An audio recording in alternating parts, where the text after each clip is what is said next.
The day Margaret Wyndham called the sheriff on me for illegally fishing on her lake was the day she signed her own eviction notice. There I was at dawn, casting my line at the same spot I'd fished for 23 years, when this shrill voice cuts through the morning like nails on a chalkboard. "You're trespassing on HOA waters." Sheriff's deputy shows up looking uncomfortable as hell. "Sorry, Theo, but she filed a complaint. I have to ask you to leave." Margaret stood there in her pastel outfit with that satisfied smirk, watching me pack up my tackle box. The snap of that box closing echoed across the water like a gunshot. What this newcomer didn't know? I didn't just have permission to fish that lake. I owned the entire thing, every drop, and she'd been illegally charging my neighbors $200 a month to use my property. Time to teach a bully that some fishing holes bite back. What would you do if some Karen tried to steal your fishing spot? Drop a comment and tell me where you're watching from. I guarantee you've got HOA nightmare stories, too. My name's Theo Blackstone, and I moved to Pine Ridge Lake back in 1999 after my wife Sarah passed. Cancer took her at 48, and I needed somewhere quiet to put the pieces back together. This little 2-acre plot came from my grandfather's estate, just raw land with a view of the water. I built the cabin myself, board by board, nail by nail. When your hands are busy, your heart hurts a little less. The lake became my therapy. Every dawn for 23 years, I'd cast my line into that dark water while mist rose like ghosts off the surface. The smell of pine needles mixed with damp earth, and the only sounds were loons calling across the water and the gentle crunch of gravel under my boots at the boat launch. This wasn't just fishing, this was healing. Pine Ridge Lake's a 40-acre natural spring-fed beauty surrounded by a mix of old cabins like mine and newer McMansions that started popping up around 2015. The original residents were good people, blue-collar retirees, veterans, teachers living on modest pensions. We looked out for each other, borrowed tools, shared fish when the catching was good. Nobody cared if your truck had more rust than paint, or if your lawn looked like a patchwork quilt. Then came the gentrification wave, and with it, Margaret Wyndham, who arrived like a hurricane in designer shoes. Margaret rolled into town 6 months ago in a white BMW SUV with a blessed vanity plate, fresh from a divorce settlement that landed her an $800,000 lakefront property. She's 48, with that helmet hair that defies both gravity and good sense, always overdressed like she's heading to a board meeting instead of living next to a fishing hole. Former corporate compliance officer from Atlanta, which explained her talent for turning simple conversations into hostile takeovers. Within 2 weeks, Margaret organized what she called a concerned homeowners meeting. Her pitch? Pine Ridge Lake needed a homeowners association for property values and safety. She had charts, folks. Actual PowerPoint slides about optimizing community assets and managing recreational liability. I haven't seen that much corporate buzzword bingo since my last construction contract meeting. The woman targeted everything that made our little community special. Fishing restrictions, dock permits, landscaping standards that would make Augusta National jealous. But the real kicker? She claimed the lake itself was a common area, requiring monthly membership fees of $200 per household. Margaret collected signatures from 8 of 23 properties, mostly newcomers who bought into her fear-mongering about property values. The rest of us got certified letters demanding mandatory HOA enrollment. I called her up, polite as my mama raised me. "Ma'am, I appreciate your enthusiasm, but I'm not interested in joining." Her response could have frozen that lake in July. "It's not optional, Mr. Blackstone. This affects everyone's investment." "Ma'am," I said, "I don't have investments. I have a home." The silence stretched longer than a tax audit before she hung up. 2 weeks later, laminated signs appeared around the lake like a bad rash. Private HOA property, members only. The plastic gleamed in the morning sun, an ugly scar across the natural beauty we'd always shared freely. I kept fishing anyway. What else was I going to do? This was my routine, my peace, my connection to Sarah's memory. But Margaret stationed herself at her picture window with binoculars, taking photos like I was some escaped convict instead of a guy trying to catch breakfast. That's when she made the call that lit this whole powder keg. Deputy Charlie Morrison showed up looking like he'd rather wrestle an angry bear. Charlie's local his daddy and mine worked construction together back in the day. "Sorry, Theo," he said, avoiding my eyes. Got a complaint about trespassing. I have to ask you to leave." Margaret stood on her deck in a pink cardigan that probably cost more than my truck payment, arms crossed with that satisfied smirk of someone who thinks they just checkmated a chess grandmaster. I packed up without a fuss, but as that tackle box snapped shut, one thought crystallized like ice on a winter morning. Lady just picked a fight with the wrong fisherman. The next morning, I woke up to find Margaret had filed a formal trespassing complaint with the county. Not just a phone call to Charlie, an actual written complaint with my name on it, complete with photos of me illegally accessing HOA waters. The woman documented my fishing trips like I was running a cartel instead of catching bass. Within 48 hours, she'd organized an emergency HOA meeting about what she called non-compliance issues, the agenda, how to deal with problem residents who refuse to respect community standards. Margaret had recruited Dale Pemberton, a retired bank manager with the personality of wet cardboard, as her HOA treasurer. Dale brought legitimacy to her operation. Nothing says official like a guy who spent 40 years foreclosing on people's dreams. Margaret's next power play hit like a sledgehammer. She identified 4 other problem properties around the lake: Betty Kowalski's cottage with its cheerful garden gnome collection, the Martinez family's weekend cabin with the unapproved fishing boat, old Frank's place with the vegetable garden that apparently violated aesthetic standards, and the Johnsons' modest dock that predated Margaret's arrival by 15 years. We all got violation notices on the same day. The aggressive thwap of Margaret's designer heels clicking across driveways as she personally delivered each letter sounded like a countdown timer to war. Betty's offense? Unapproved garden gnome collection disrupting neighborhood aesthetic standards. I kid you not, the woman was being fined for ceramic lawn decorations that had been there since Carter was president. Betty knocked on my door that evening, her weathered hands trembling like autumn leaves as she held Margaret's legal-sounding letter. The smell of her lavender perfume mixed with genuine fear. "Theo, I don't understand half these words, but they want $50 a day until I remove my gnomes. Those belong to my late husband." That's when I decided to do what any reasonable person does when facing a bully: research the hell out of the situation. The county courthouse sits downtown in a brick building that reeks of old paper, stale coffee, and broken dreams. I spent Tuesday morning in the land records office talking to Joyce Miller, a clerk who's worked there since dinosaurs roamed the earth. Joyce has the patience of a saint and the institutional memory of a steel trap. "Son," she said, squinting at Margaret's HOA filing through glasses thick enough to start fires, "this paperwork's messier than a soup sandwich." She's missing required property descriptions, boundary surveys, and legal authority documentation. That's when Joyce educated me about adverse possession laws.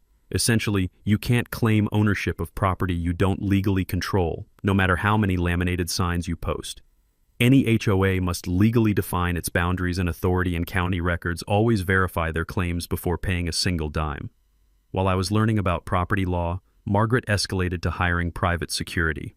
She brought in some kid who looked like he'd rather be wrestling alligators, stationed him at the boat launch during peak fishing hours. The poor guy had the enthusiasm of a wet mop and the authority of a mall cop on vacation. I walked up to him bright and early Wednesday morning, tackle box in hand, boots crunching on frost-covered gravel. "Morning. Mind if I ask what legal authority you have to enforce HOA rules?" The kid shifted like he had fire ants in his uniform. Lady just told me to be visible and take photos of anyone fishing without permission." "Permission from who exactly?" More uncomfortable shifting. "The, HOA?" I smiled and cast my line anyway, the soft plop of my lure hitting water punctuating the awkward silence. "Well, you have yourself a nice day, son. Don't forget to wave for those photos." The security guard lasted exactly 3 days before quitting. Apparently, watching an old man fish while taking creepy surveillance photos wasn't the exciting career opportunity he'd imagined. But Margaret wasn't done. She hired an actual attorney, some shark from the county seat who specialized in HOA enforcement. The cease and desist letter arrived while I was fixing Betty's porch step, because that's what neighbors do for each other around here. The legal language was impressive, full of words like forthwith and pursuant to, demanding $500 in administrative fees, plus immediate compliance with fishing restrictions. Betty read over my shoulder, her face growing paler with each paragraph. "What's so funny?" she asked when I started chuckling. I folded the letter and slipped it into my shirt pocket. Margaret just picked a fight with the wrong fisherman. See, while she was busy playing lawyer and hiring security guards, I'd been doing my homework. That morning's courthouse visit had turned up something interesting on the 1960s county survey maps. A discrepancy suggesting the lake extended way beyond Margaret's claimed HOA territory. More importantly, I'd found a reference to subsurface mineral rights in my grandfather's deed. Time to find out exactly what Grandpa Blackstone had left me, because something told me it was a lot more than Margaret bargained for. Margaret's attorney letter triggered what she called an emergency enforcement meeting at her pristine lakefront palace.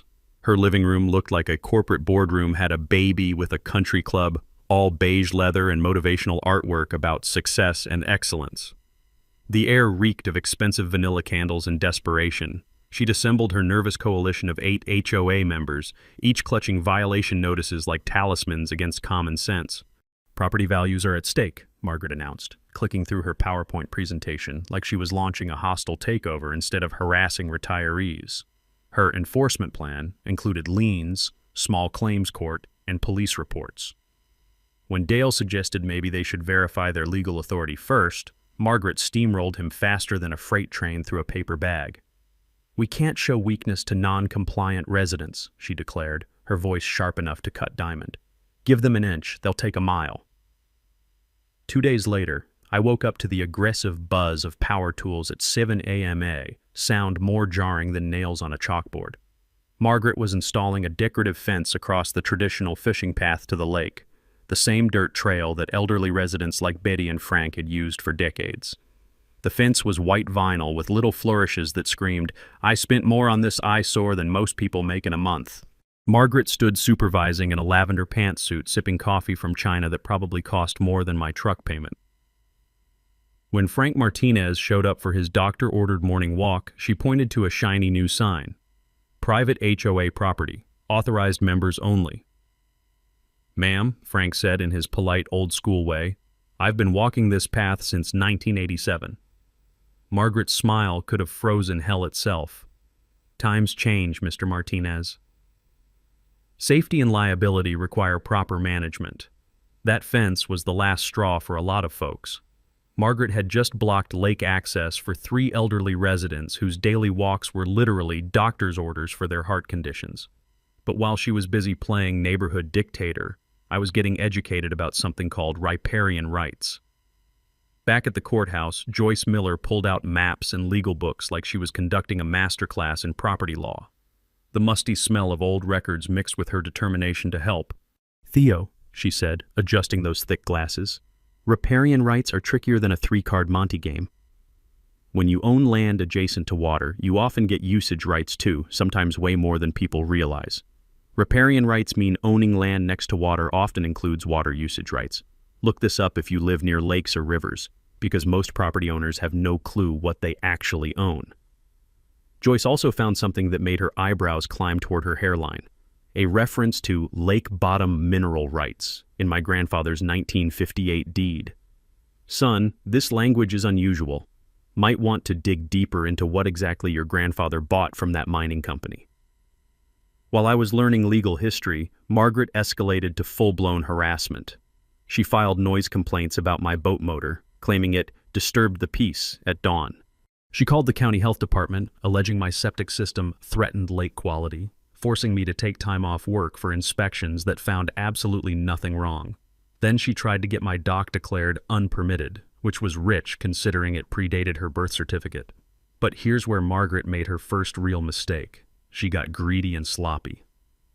I hired surveyor Jake Patterson to map my exact boundaries. $300 well spent. Jake spent half the morning taking measurements and the other half scratching his head like he'd found buried treasure. "Theo," he said, pointing at his equipment, "your lot extends 30 feet further into the lake than anyone expected. Plus, I've seen references to old mining claims from the 1940s around here. Might be worth checking what rights came with those original purchases." That evening, I found an envelope in my mailbox, expensive paper, fountain pen ink that smelled like old money, handwriting that suggested private school education. The note read, "Check the old Thompson Mining Company records at State Archives. Someone in Margaret's own coalition was having second thoughts. Meanwhile, Margaret announced her lake beautification project funded by HOA fees, planning to remove unsafe docks belonging to older residents. She scheduled contractor consultations without permission and referred to the lake as our community asset in her newsletter. Her exact quote, printed in bold, "Some people just don't understand that progress requires sacrifice." But as I studied Jake's survey report that night, listening to loons call across the dark water, one detail jumped out like a lighthouse beacon. Subsurface mineral rights conveyed in perpetuity. Time for a road trip to the state capitol.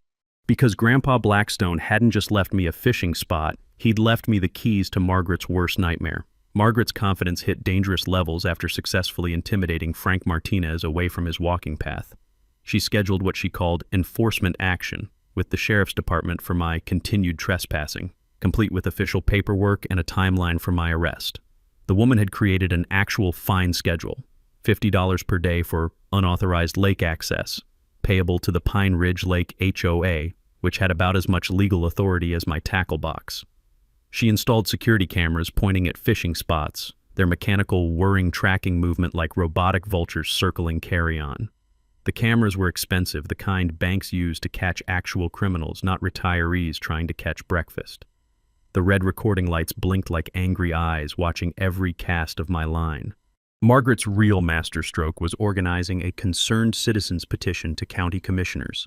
She gathered 47 signatures, mostly from her church group and country club friends who'd never seen Pine Ridge Lake except in her carefully curated Facebook posts about unregulated recreational threats. Her plan? Present the petition at the next public county meeting, complete with PowerPoint slides that would make a corporate consultant weep with pride. She'd already booked a caterer for the post-meeting celebration and invited the local newspaper to document her enforcement success story. While Margaret planned her victory parade, I took a 3-day trip to State Capitol archives. The building reeks of history and bureaucracy dust, old paper, and the crushed dreams of 1,000 researchers. I spent those days digging through Thompson Mining Company records from 1943 to 1962, learning more about my grandfather's business dealings than family reunions ever revealed. Here's what I discovered. Thompson Mining didn't just lease mineral rights. They purchased all mineral and water rights to Pine Ridge Lake for copper exploration. The copper turned out worthless, but those legal rights never rescinded when the company folded.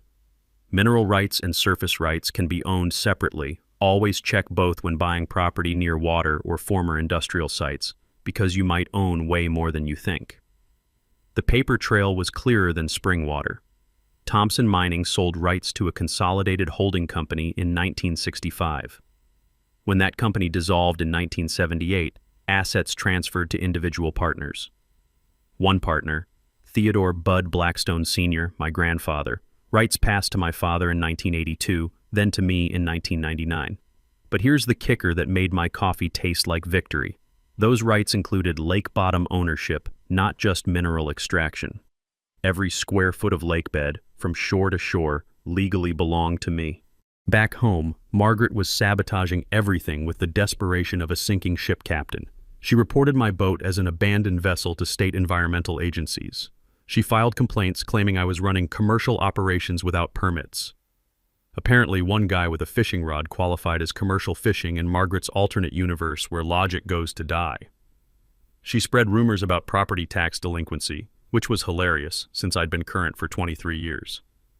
The woman went full scorched earth, approaching my part-time employer to suggest I was unreliable and involved in neighborhood disputes. My boss knew me well enough to laugh off her complaints, but the audacity was breathtaking. Meanwhile, Betty Kowalski was doing detective work that would shame professional investigators. She discovered Margaret's HOA had never filed proper incorporation papers with the state. It existed only as an informal neighborhood group with about as much legal authority as a quilting circle. "Theo," Betty said over morning coffee, steam rising from our mugs while the smell of bacon drifted from her kitchen. "That woman's been running a con game since day one. Dale Pemberton visited me personally, looking more uncomfortable than a vegetarian at a barbecue contest. He suggested a compromise solution, reduced HOA fees in exchange for limited fishing schedule. I politely declined without revealing my research findings. Dale left frustrated, warning that Margaret won't back down easily. If only he knew how spectacularly right he was. Margaret hired a private investigator to excavate my background, desperately hunting for criminal history, tax liens, anything to discredit me. The PI found nothing but reported my financial situation as modest but stable, probably not the smoking gun Margaret was paying for. Her frustration was growing like kudzu in summer heat. The simple intimidation tactics that worked in corporate boardrooms were failing against a guy who just wanted to fish in peace. That's when Margaret decided to go nuclear. She scheduled a final compliance meeting at her house, setting it up like a hostile takeover negotiation with Dale as witness. She invited me to resolve this situation like adults, clearly expecting her boardroom intimidation to finally break me. I agreed to attend, bringing my own folder of documents. As I sat in my truck that evening, the leather seat creaking as I shifted to check my grandfather's original deed one more time, I couldn't suppress a grin. Margaret thought she was playing chess while I was playing checkers.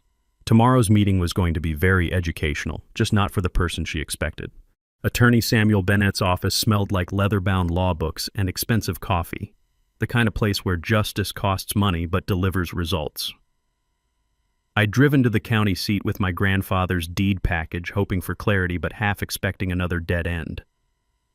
Bennett reviewed my documents with the methodical precision of a surgeon, occasionally making notes in handwriting that looked like it required a decoder ring. "Mr. Blackstone," he said after 20 minutes of silence that felt like 20 hours, "this is extraordinary. Your mineral rights don't just include subsurface ownership, they encompass complete lake bottom ownership and all surface water usage rights." My coffee cup froze halfway to my lips. The leather chair creaked as I leaned forward. "Come again?" Chen spread the documents across his mahogany desk like he was laying out a royal flush. When Thompson Mining purchased these rights in 1943, mining law allowed comprehensive resource acquisition. They bought everything from surface water to bedrock, including what lawyers call perpetual access for extraction and related activities. Modern interpretation? Swimming, boating, fishing all qualify as related activities. The implications hit me like a Category 5 hurricane made of pure justice. So when Margaret's HOA claims lake ownership, they're attempting to charge fees for access to your private property, Bennett finished, his smile sharp enough to perform surgery. Every violation notice, every fine, every restriction, it's all been attempted theft of your property rights. The silence in that office was so profound I could hear my own heartbeat. I didn't just have permission to fish that lake. I owned it. Margaret had been running a protection racket on my property for 6 months. Water rights law is complex, but mineral rights often include more than just mining, especially in older deeds that predate modern property divisions. While I was learning I owned the battlefield, Margaret was distributing final warning letters like a general declaring war on her own troops. Her deadline, 48 hours to pay HOA fees or face immediate enforcement measures. She claimed authority to protect community investment, blissfully unaware she'd been threatening the actual property owner. Chen's paralegal discovered Thompson Mining's 1962 comprehensive lake survey, detailed depth charts, spring locations, fish habitat zones. The brittle yellow maps crackled like Rice Krispies as we unfolded them, revealing environmental data that would make any modern agency jealous. "What are my options?" I asked, though part of me already knew the answer. "Immediate cease and desist, trespassing charges, civil lawsuit for harassment." Bennett paused, studying my expression like I was an interesting legal puzzle. "Or we could let Mrs. Wyndham continue digging her own grave until she strikes bedrock." I chose patience. "Let her take the most aggressive action possible." Sometimes the best education comes from natural consequences. Unknown to me, allies were mobilizing, Joyce from the courthouse helping because her grandmother faced similar harassment, county surveyor admitting he'd suspected unusual ownership, Deputy Morrison quietly documenting harassment patterns.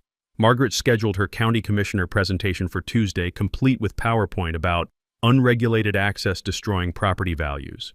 She'd booked a caterer, invited the newspaper, and reserved the community center for her victory celebration. Her words to Dale, "After Tuesday, this lake will finally be managed properly." While Margaret planned her coronation, I prepared evidence packets, tax records, photographs of unauthorized structures, harassment timeline.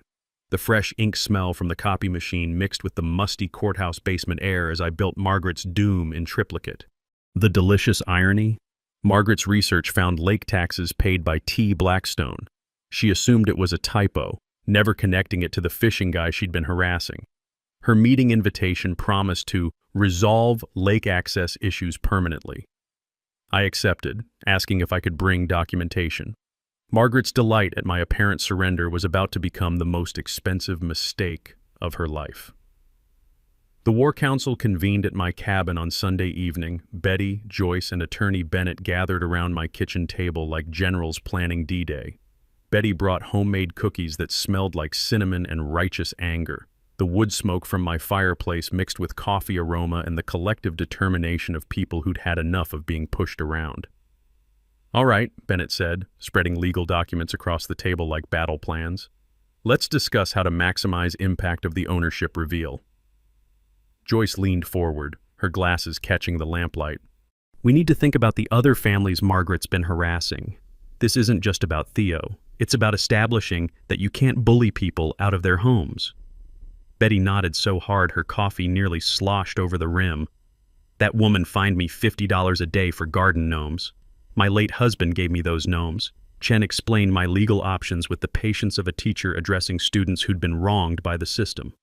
"We can file criminal trespassing charges against anyone who installed unauthorized structures on Theo's property, civil damages for harassment, defamation, and interference with property enjoyment." He paused, looking at me over his reading glasses. "But I sense you want something more educational than punitive." "I want people to learn from this," I confirmed. "Margaret's not the first HOA bully, won't be the last, but maybe if this goes public enough, others will think twice." Property rights violations can result in both criminal charges and civil lawsuits. Document everything with dates, photos, and witnesses. Joyce pulled out her organizational masterpiece, a chronological evidence file that would make a prosecutor weep with joy. Every photo, letter, witness statement, and recording organized by date with color-coded tabs. The satisfying click of her three-hole punch had been working overtime. "We've got a parallel timeline," she explained, pointing to her charts. "Margaret's escalating claims on one side, Theo's actual legal rights on the other. The gap between what she claimed and reality is the Grand Canyon of legal liability." Betty coordinated with the other harassed residents, 4 families who'd agreed to attend the county meeting as witnesses. Each had documentation of bogus violations and illegal fee demands. Her kitchen table had become mission control, covered with violation letters, photographs, and handwritten testimonies that told stories of systematic bullying. The media angle came together thanks to Joyce's reporter friend at the county newspaper. Initially skeptical when Joyce pitched newcomer HOA attempts to claim ownership of privately owned lake, the reporter changed her tune after seeing my deed documentation. "This is actually newsworthy," she'd admitted, the smell of newsprint and ambition practically radiating through the phone. "I'll attend the county meeting for potential follow-up." Chen prepared a legal brief explaining riparian rights and mineral rights inheritance in language that wouldn't require a law degree to understand. He created visual aids showing the lake boundary and ownership timeline charts and maps that told the story even a hostile audience couldn't misinterpret. When presenting property disputes, visual documentation is more effective than legal jargon. Make it simple enough for your grandmother to understand. The psychological strategy session was my favorite part. "I want to let Margaret make her presentation first," I explained. "Let her publicly claim lake ownership, explain all her plans, get committed to her position before revealing the truth." Betty looked worried, her weathered hands fidgeting with her coffee cup. "Won't that be humiliating for her? In front of the whole community?" "Natural consequences," I said quietly. "She's been publicly humiliating neighbors for months. Sometimes you have to let bullies face the full weight of their actions." Deputy Morrison had privately shared Margaret's planned enforcement action timeline. She'd scheduled sheriff presence for a trespassing arrest immediately after the county meeting. Margaret expected official backing for her lake access restrictions, complete with handcuffs if necessary. I prepared property deed copies for the sheriff's department just in case they needed documentation that the trespasser was actually the property owner. Our network expanded like ripples on water. The surveyor friend agreed to attend with boundary maps. Township attorney volunteered to review documentation. State Environmental Agency contact stood ready to explain water rights law if needed. Each phone call confirming attendance felt like another nail in Margaret's coffin of lies. Margaret's aggressive marketing of the county meeting was actually helping us. Her social media posts about property rights protection were drawing a larger crowd than usual. She'd invited 3 other HOA presidents from neighboring developments, creating a bigger stage for her own downfall. Chen suggested using the moment for community education beyond just Margaret's comeuppance. He prepared handouts explaining how to research deed history and water rights, plus a resource list including courthouse contacts, surveyor recommendations, and legal aid options. Every property owner should understand their deed. Most never read beyond the basic description and miss critical rights or restrictions. The physical preparations were simple but symbolic. I cleaned and organized my fishing tackle, planning to arrive at the meeting directly from my morning fishing trip. Betty coordinated transportation for elderly residents who wanted to attend but couldn't drive at night. The county tax assessor agreed to attend as a neutral witness, ready to confirm my lake property tax payment history. The assessor also revealed Margaret had never paid taxes on the lake portion of her property because it wasn't actually part of her property. Environmental agency representative was available by phone to explain water law if commissioners needed expert clarification. Margaret's final overreach was beautiful to behold. She distributed victory celebration invitations for after the county meeting, reserved the community center for her lake management success party, and hired a photographer to document what she believed would be her HOA enforcement triumph. Her confidence peaked at exactly the wrong moment, like a general celebrating victory before the battle started. I spent Monday evening retrieving my grandfather's original mining company correspondence from a storage box I hadn't opened in years. The letters showed Thompson Mining's intention to preserve the lake for perpetual family recreation. Grandpa specifically wanted the property for fishing and peaceful retirement. Reading his words, I realized this wasn't just about protecting property rights, it was about honoring family legacy. I checked my watch. County meeting was 18 hours away. Margaret had no idea she was about to face someone who owned not just the fishing spot, but the entire battlefield. Time to go fishing one last time before everything changed. Monday morning, my phone buzzed with Margaret's urgent community safety alert before I'd even finished my first cup of coffee. She'd sent a mass text to every lake resident claiming an anonymous tip about tax delinquency on lake property, creating an ownership vacuum. Her argument? The HOA must step in to protect community assets from government seizure. The rapid-fire ding of notifications echoed through the neighborhood as phones lit up with her fear-mongering nonsense. It was like watching someone yell fire in a crowded theater, except the fire was imaginary and the theater was a peaceful lakefront community. Margaret wasn't done with her pre-meeting blitz. She tried to get me banned from the county meeting itself, filing a complaint claiming I'd threatened HOA members. When the commissioner's office politely explained that public meetings are open to all residents, I could practically hear her grinding her teeth through the phone lines. Dale's doubts were growing louder than his loyalty. At Monday's hastily called HOA meeting, he questioned Margaret's increasingly extreme tactics. Shouldn't we get a legal opinion about actual lake ownership before the county meeting? His voice carried the nervous energy of a man realizing he'd backed the wrong horse. Margaret dismissed his concerns like swatting a mosquito. Possession is 9/10 of law, Dale.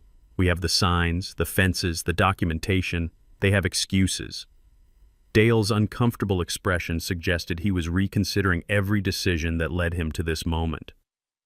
Margaret's social media campaign escalated to absurd levels.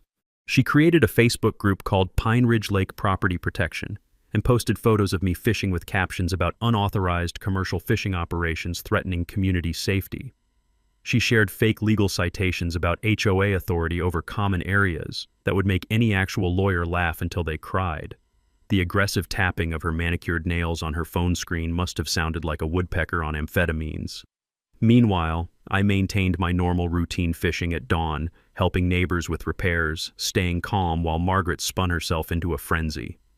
The contrast wasn't lost on our neighbors. Betty mentioned that people were starting to notice how peaceful I remained while Margaret grew more agitated by the hour.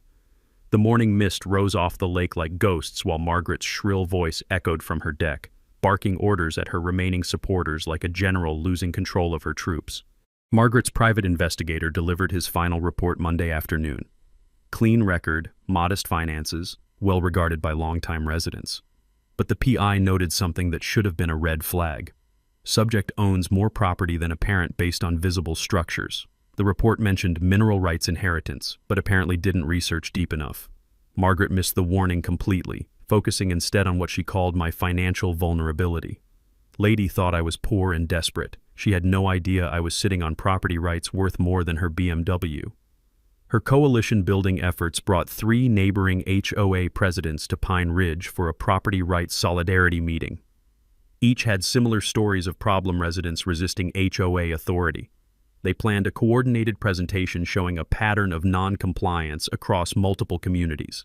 Margaret created a false narrative about property values declining due to unmanaged lake access, complete with cherry-picked real estate data that would make a statistician weep. The environmental agency inspection was Margaret's most desperate move. She filed a complaint about my dock threatening the lake ecosystem. When the inspector arrived Tuesday morning, he found a structure that exceeded modern environmental standards.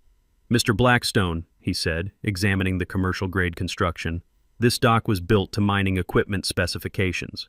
It's probably safer than most modern docks. Original construction permits often exceed modern standards. Save all documentation from previous property owners because that paperwork can be pure gold." Betty's intelligence network delivered crucial information Monday night. Margaret hadn't paid property taxes on the lakefront footage she claimed. The county assessor confirmed Margaret's deed didn't include water rights. It stopped at the high water mark like every other lakefront property. We shared coffee while reviewing Betty's findings, the steam rising between us like visible proof of Margaret's evaporating case. Margaret hired a second attorney Monday afternoon, $2,000, for a legal opinion supporting lake access restrictions. The attorney wrote a beautiful letter based entirely on Margaret's version of facts. The opinion was legally worthless because it assumed the HOA owned the lake, but Margaret waved it around like a papal decree. Anonymous support arrived in my mailbox Tuesday morning. Copies of Margaret's private emails showing coordination with other HOAs to eliminate problem residents through financial pressure techniques and social isolation strategies. Someone in her inner circle was having serious second thoughts and wanted me armed with evidence of systematic harassment. Margaret's media manipulation attempt backfired spectacularly. She contacted the local newspaper claiming a lake safety crisis and provided photos of my unauthorized fishing equipment. The reporter fact-checked her claims and discovered Margaret's background was corporate HR, not environmental science. The reporter's follow-up questions made Margaret defensive enough that she accidentally revealed her real motivation. "People like him lower property values and attract the wrong element." That quote would haunt her. I spent Tuesday afternoon installing official boundary markers at my property line legally required before any confrontation about trespassing. The solid thunk of stakes being driven into earth sounded like drum beats announcing an approaching reckoning. My discreet security cameras captured Margaret's face when she saw the survey markers. Pure panic crossed her features before she regained composure and called Dale for an emergency meeting. The community polarized rapidly. Longtime locals quietly aligned with me while Margaret's support crumbled as her tactics became more extreme. Several HOA members privately contacted me expressing concern about her methods. The nervous shuffling of papers as former allies distanced themselves sounded like rats abandoning a sinking ship. Margaret's point of no return came Tuesday evening. She announced plans to have me arrested at the county meeting for criminal trespassing, coordinated with a private security company for citizens' arrest backup if the sheriff refused to act, and confirmed her celebration venue booking and photographer for HOA victory documentation. Her exact words to her remaining supporters: "After tomorrow night, we'll never have to deal with his type again." I spent that final evening on my porch, listening to loons call across the water, reviewing my evidence one last time. Margaret was about to learn that some fishing holes bite back harder than she ever imagined. Wednesday morning arrived with perfect irony. I followed my normal routine, casting my line into the dawn mist at the exact spot Margaret claimed as HOA waters. The lake was glass smooth, reflecting pink and orange sunrise colors like a postcard from a world where bullies didn't exist. Margaret watched from her window with binoculars, phone already pressed to her ear. Within 10 minutes, Deputy Morrison's cruiser rolled up the gravel path, the crunch of tires breaking the morning peace like an unwelcome alarm clock. "Theo," Charlie said, stepping out with the enthusiasm of a man walking to his own execution. She filed another complaint. "I have to ask you to leave until tonight's meeting resolves this." I complied gracefully, loading my tackle box with the same careful movements I'd made for 23 years. Margaret stood on her deck in a cream-colored blazer that probably cost more than most people's monthly rent, arms crossed in triumph, watching me pack up like she'd just conquered Mount Everest in high heels. The confident click of her designer shoes echoed across the water as she walked back inside, probably to rehearse her victory speech one more time. Margaret spent the day coordinating her coalition like a general preparing for Normandy. She arrived at the county building 2 hours early with 3 neighboring HOA presidents, all wearing matching navy blazers like they were starting a cult. Her entourage carried matching binders, poster boards, and enough documentation to wallpaper a small house. She reserved front-row seats for her supporters, distributed talking points about safety and property values, and tested her PowerPoint presentation 3 times to ensure technical perfection. The photographer she had hired set up equipment like he was covering a royal wedding instead of a county meeting about fishing rights. Dale expressed final concerns about legal authority, his voice cracking with the desperation of a man who'd realized too late he was on the wrong side of history. Margaret dismissed him with a wave that would make a Roman emperor proud. "Dale, we've come too far to show weakness now." I arrived at 6:45 p.m., 15 minutes before the meeting, directly from my unsuccessful morning fishing trip. The symbolism wasn't lost on anyone. I carried my tackle box in a single manila folder, looking like I'd wandered in from the lake by accident. My worn flannel and work boots contrasted sharply with Margaret's perfect styling and her supporters' corporate uniforms. Betty, Joyce, and the other longtime residents scattered throughout the room like seasoned guerrillas preparing for asymmetric warfare. We didn't sit together, didn't coordinate obviously, just occupied space and waited. The room dynamics were fascinating. County commissioners at the front recognizing familiar faces among the newcomers. Margaret's supporters clustered in their matching blazers, chattering nervously like actors before a performance. The county newspaper reporter sat in the back with her photographer, notepad ready. The air smelled like floor polish, nervous sweat, and impending justice. Commissioner Williams called the meeting to order at 7 p.m. sharp. After routine business about road maintenance and budget approvals, he announced, "Next item, public comment regarding Pine Ridge Lake access and homeowner association concerns. Ms. Wyndham, you have the floor." Margaret practically levitated to the podium, her professional PowerPoint gleaming on the projection screen like a corporate presentation from hell. She'd created graphs, charts, and statistics that would make a marketing team proud. "Commissioners, concerned residents," she began, her voice carrying the practiced confidence of someone who'd never been told no. "I'm here tonight, representing the Pine Ridge Lake Homeowners Association to address a critical community safety issue." Her presentation was polished, too polished. Professional photos of my fishing gear labeled as unauthorized commercial equipment. Charts showing declining property values attributed to unregulated lake access. Quotes from her petition about community safety concerns and liability risks. She presented her 47 signatures like they were the Declaration of Independence, claimed the HOA represented the responsible majority of homeowners, and showed photos of me with my tackle box labeled as repeated trespassing incidents. "We're not trying to prevent recreation," Margaret said, her tone suggesting exactly the opposite. "We're simply requesting official support for reasonable access restrictions and safety standards. The HOA has taken responsibility for lake management because no clear private ownership exists." That last line hung in the air like a grenade with the pin pulled. Margaret's closing was pure corporate manipulation. "We must protect our community investment from those who don't respect progress and property values. I'm formally requesting that commissioners grant the Pine Ridge Lake HOA Enforcement Authority over lake access, support our citation program for trespassing violations, and officially recognize our organization as the managing body for this community asset." Her supporters applauded. The photographer captured Margaret's satisfied smile. Dale looked like he wanted to sink through the floor. Commissioner Williams cleared his throat, the sound cutting through the applause like a judge's gavel. "Thank you, Miss Wyndham. That was very thorough." He paused, scanning the room. "Are there any responses or alternative perspectives?" I raised my hand slowly, deliberately, like a student who'd been waiting for exactly this question. Margaret's confident smirk suggested she expected surrender or fumbling excuses. Her body language screamed victory, shoulders back, chin up, arms crossed in satisfaction. Commissioner Rodriguez nodded. "Mr. Blackstone, please approach." I walked to the podium carrying only my manila folder, the thud of my work boots on the floor sounding like the countdown to Margaret's worst nightmare. The room fell silent enough to hear the fluorescent lights humming overhead. Margaret leaned back in her front row seat, clearly expecting me to beg for mercy or negotiate terms of surrender.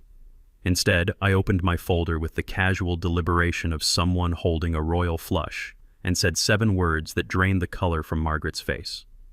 "Commissioners, I'd like to clarify property ownership." I started with gratitude because that's how you hook an audience before dropping a bomb. "Thank you, Commissioners, for your time and for allowing democratic process to work as intended. I also want to thank Ms. Wyndham for her passionate presentation about community management." Margaret's smirk widened. She thought I was surrendering. "I agree that lake management is an important responsibility," I continued, my voice steady as bedrock. "Which is why I take my property tax payments seriously. Been paying them faithfully for 23 years on Pine Ridge Lake." The room's energy shifted like a weather front moving in. Papers rustled as I opened my folder with deliberate slowness, the sound echoing in the suddenly attentive silence.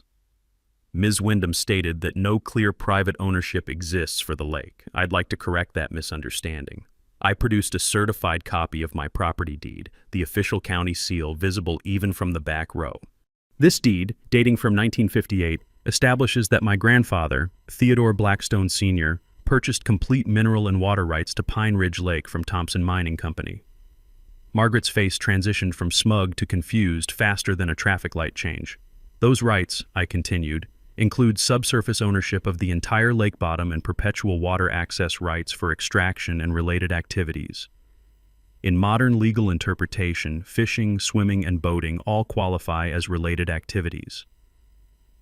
I placed the deed on the commissioner's desk like a lawyer presenting Exhibit A in a murder trial. Commissioner Williams leaned forward, suddenly very interested. "Mr. Blackstone, are you claiming you own the lake?" "Not claiming, sir. Stating fact. I own the lake bottom, the water rights, and have been paying property taxes on it annually since inheriting the property in 1999. The room erupted in whispers like a kicked hornet's nest. Margaret shot to her feet, her cream blazer suddenly looking less authoritative and more like a costume from a play that had gone horribly wrong. "This is impossible."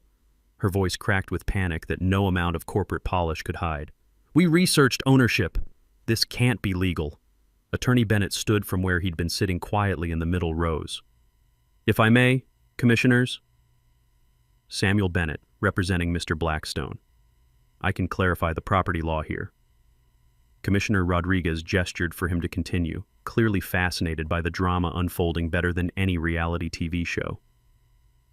Chen approached with the calm authority of someone who'd read every relevant law book twice. "Riparian rights and mineral rights inheritance are complex, but this case is actually straightforward. Thompson Mining Company purchased comprehensive resource rights in 1943, which were never rescinded. Those rights passed through legitimate inheritance to Mr. Blackstone. He produced his own documentation, the chain of ownership from Thompson Mining to the holding company to my grandfather to me, each transfer properly recorded and notarized.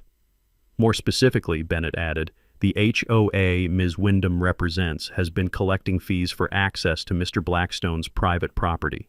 Every violation notice, every fine, every restriction has been an attempted interference with his legal property rights."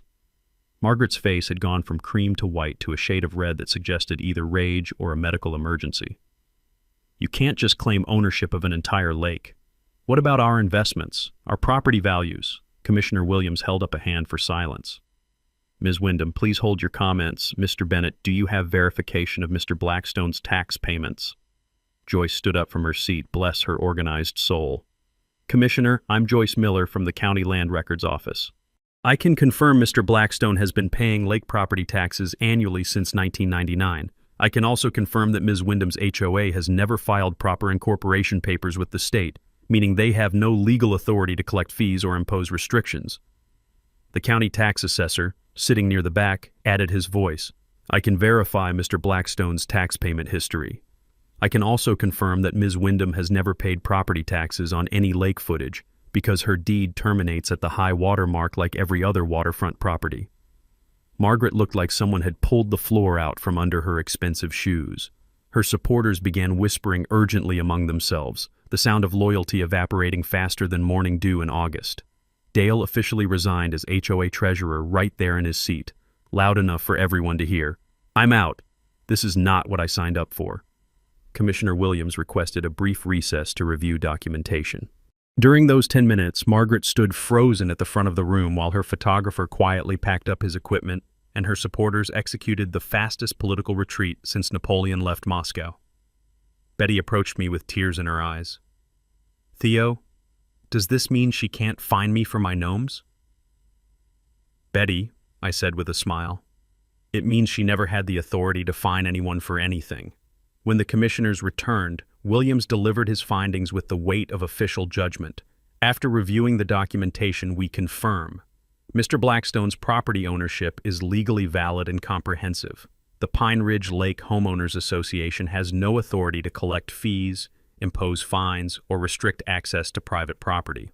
Furthermore, any structures installed by the HOA on Mr. Blackstone's property constitute trespassing and must be removed immediately. Sheriff Martinez, who'd been standing in the back waiting for Margaret's requested trespassing arrest, approached the commissioners with a bemused expression. "Just to clarify, I'm supposed to arrest Mr. Blackstone for trespassing on his own property?" The room burst into laughter that sounded like justice being served with a side of poetic irony. Margaret grabbed her purse and rushed toward the exit, her high heels clicking frantically against the floor like a drumbeat of defeat. The celebration she'd planned, the photographer she'd hired, the victory party she'd booked, all waiting for a victor who'd just become the defeated. A reporter caught her at the door. "Ms. Wyndham, would you like to comment on—" "No comment!" She practically screamed it, shoving past into the parking lot where her BMW waited like a getaway car. I stayed to answer questions, because that's what you do when you win with grace instead of arrogance. 1 week after the county meeting, I woke up to something I hadn't experienced in 6 months. Complete silence. No security cameras whirring, no Margaret's shrill voice echoing across the water, just the peaceful morning sounds of loons calling and gentle waves lapping against my dock. The county had ordered removal of all unauthorized signs, fences, and structures from my property within 72 hours. Margaret's decorative fence that blocked the fishing path, gone by Thursday morning. The security cameras, dismantled by Friday afternoon. The laminated private HOA property signs disappeared faster than free beer at a construction site. I resumed my dawn fishing routine without harassment. The morning mist rose off the dark water like it always had, and the smell of pine needles mixed with damp earth reminded me why I'd fallen in love with this place 23 years ago. The crunch of gravel under my boots at the boat launch sounded like a victory march I never asked for, but thoroughly earned. 3 families formally withdrew from Margaret's HOA within days. Without Dale as treasurer, and with her legal authority exposed as fiction, the organization effectively dissolved like sugar in hot coffee. The remaining members quietly stopped paying fees and removed their HOA stickers from their mailboxes. Betty organized a community workday the following Saturday to repair damage from Margaret's improvements. 23 neighbors showed up, including several who'd initially supported the HOA before seeing Margaret's true colors. We pulled fence posts, filled holes, and restored the fishing path to its natural state. Former HOA members brought tools and apologies. One couple brought homemade barbecue that smelled like redemption and tasted like community healing. The satisfying thunk of fence posts being pulled from earth sounded like liberation. Margaret listed her lakefront property for sale within 2 weeks. The for sale sign went up on a Tuesday. She was gone by the following Monday. Her BMW disappeared from the neighborhood, and with it, the toxic energy that had infected our peaceful community. The house sold below market value after 45 days, apparently. A reputation for harassing neighbors doesn't help property values. The new owners, the Patterson family, specifically chose the location for fishing access and quiet community. Their kids were out on the dock with fishing rods their first weekend, laughing and splashing in water that belonged to everyone who approached it with respect. Joyce organized a Know Your Property Rights workshop at the library that drew 73 attendees from 3 counties. Attorney Bennett volunteered his time for free legal education sessions, teaching people how to research deeds, verify HOA authority, and protect themselves from similar harassment. Most property disputes stem from ignorance. Education prevents expensive legal battles and years of harassment. I created an informal lake access agreement for all neighbors. No fees, no complicated rules, just basic respect. My only requirements: respect fishing hours, don't litter, don't harass others. I installed a tasteful wooden sign at the boat launch. Blackstone Family Lake, all welcome, fish responsibly. Several neighbors offered to pay me for lake access. I refused every offer. This wasn't about money, it was about community. The story spread through regional property owner networks faster than gossip at a church picnic. 2 other aggressive HOAs faced challenges from newly educated residents who'd learned to verify claims before paying fees. County commissioners reviewed HOA formation requirements, adding stricter documentation standards to prevent future Margarets. Betty's garden gnome collection returned to full glory, expanded with 3 new additions that neighbors contributed, including one gnome holding a fishing rod that made me laugh every time I saw it. She organized a Gnome Sweet Gnome garden tour that became an annual tradition. I proposed an annual lake cleanup and fish habitat improvement program, partnering with state environmental agencies for professional guidance. We created a memorial fund honoring Grandpa Blackstone's conservation vision, awarding 3 scholarships annually for local students studying environmental science. Private property ownership can benefit entire communities when managed thoughtfully. It's not about control, it's about stewardship. The annual Pine Ridge Lake Days Festival launched that summer, celebrating community, conservation, and the kind of neighborly respect Margaret never understood. Kids competed in fishing contests. Adults shared stories over barbecue. Everyone remembered why small communities matter. My morning fishing routine became a group meditation. Several neighbors joined me for quiet dawn companionship. We didn't always talk much, just shared coffee and the peaceful ritual of casting lines into water that reflected the kind of community we'd fought to preserve. My back pain improved with reduced stress and supportive neighbors. Turns out, constant harassment takes a physical toll you don't notice until it stops. Betty's cousin mentioned facing similar HOA problems with a community garden involving city council corruption and illegal land seizure attempts. I smiled quietly, sipping my coffee, watching sunrise paint the lake in colors that never get old. Some folks never learn that bullies eventually meet their match, I told her. Justice isn't always about punishment. Sometimes it's about teaching lessons that ripple outward, protecting people you'll never meet from tyrants they haven't encountered yet. Now, drop a comment with your worst HOA nightmare. I read every one, and your story might be next. Hit subscribe if you believe property rights matter, and ring that notification bell because justice stories drop every Tuesday. And remember, sometimes the best revenge isn't revenge at all. It's watching a bully realize they picked a fight with someone who owns the entire battlefield. That's all for today's HOA madness. If watching justice serve itself made your day, smash that like button, share your thoughts down below, and make sure you're subscribed. More outrageous neighborhood showdowns are just around the corner.